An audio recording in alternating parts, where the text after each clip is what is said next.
Yeah, look, I think if it's very much a compliance question. So if us or our clients and it's a third party that gets compromised, Mm. certainly the key thing is to get on the front foot. And once you've identified it or realized that you've got to be taking action with your partners to see what the flow and effect's going to be from both a system perspective and whatever information's been compromised.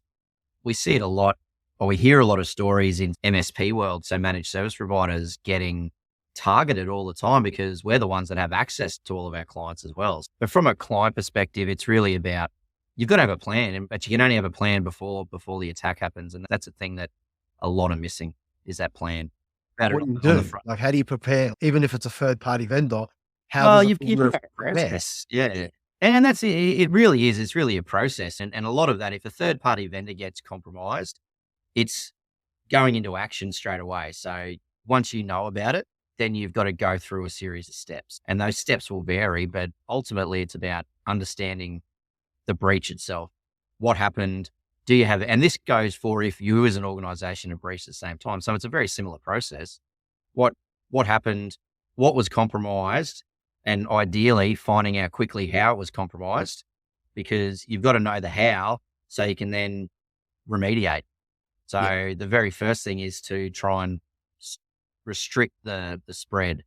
So if it's a third party that's been compromised, does that third party have any access to your systems and what's that tie down? So we've got to lock that down straight away. But what is the third party doing in that instance to restrict or stop that happening? And then the thing that sort of I think a lot of people miss is you got to communicate that back out to your stakeholders. So as an organization, who of your clients have been affected, who of your other partners have been affected, get on the front foot and communicate that. The last thing I think you want is more from a reputational side of things of it getting, I don't know if it's big enough, like we see these ones with Telstra's and those, it'll be in the news before you know it, but getting on the front foot so people know what's happened, they're getting it from you. There's no sort of Chinese whispers, I guess, and that then you can explain what you're doing to help with this or at least limit the exposure.